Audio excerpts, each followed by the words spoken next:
My fellow citizens, as our country celebrates Workers' Day today, I'd like to remind you that almost 1 in 2 adult South Africans cannot find work, and a significant portion of them have simply given up looking.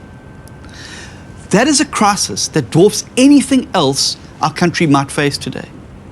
And this day is rightly about honouring workers across the country, but it should also be about fighting for all those who would love to be workers but cannot find jobs. And by fighting for them, I mean actions, not words. It's simply not good enough for the President and his cabinet ministers to express their deep concern over this jobs crisis and to speak at great length about the urgent need to start creating jobs on a massive scale if they are not prepared to change the actions of this government. Talk alone will not create jobs. Talk will not convince investors that South Africa is a viable and attractive investment option. Talk will not make it easier or safer to keep a business operational in South Africa. Fixing this crisis will require decisive action.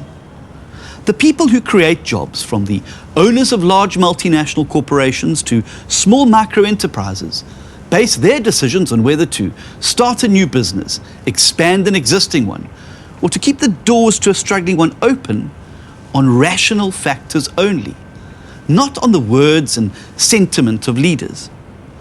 They look for things like policy certainty, ease of doing business, safety and security, the protection of their property rights, labour laws that make it possible to employ staff, working infrastructure, and the provision of dependable basic services. If all of those things can be guaranteed, then the decision is not hard. But if any of those things are missing, these business owners will consider other options for their operations. Business decisions like these are purely rational. No one cares about a country's unique backstory.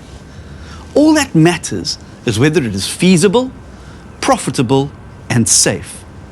And it's government's job to make sure it is. It's not government's job to employ people or create work. Government must simply create an environment that allows job-creating businesses to thrive. And if they're not doing this, then writing newsletters or delivering speeches about the jobs crisis is entirely futile. Until government is prepared to abandon the crony enrichment scheme that is BEE, until they're prepared to walk away from property expropriation without compensation, until they are prepared to radically reform our restrictive labour legislation, and until they are prepared to fix hundreds of dysfunctional municipalities so that businesses can operate with clean water, dependable electricity, usable roads, and sufficient policing, none of that talk will mean a thing. Now, it's no coincidence that where the DA governs, you will find both the best audit outcomes and the lowest expanded unemployment numbers. That's because these two things are extremely closely linked. Good, clean governance is vital to attracting businesses and creating jobs. DA-run municipalities consistently top the clean audit rankings. As a result, these same municipalities consistently deliver the best basic services and invest the most in infrastructure maintenance and upgrades. When you do these things right, businesses stick around. But when you don't, as we've seen in places like Lichtenburg, Butterworth, and scores of other ANC-run towns and cities, businesses have no choice but to close up shop, leaving thousands jobless. On this Workers' Day, instead of merely celebrating those in work, let's turn our attention to the 46% of South Africans who don't have the security and independence of a job. And let us not rest until there is dignified work for all.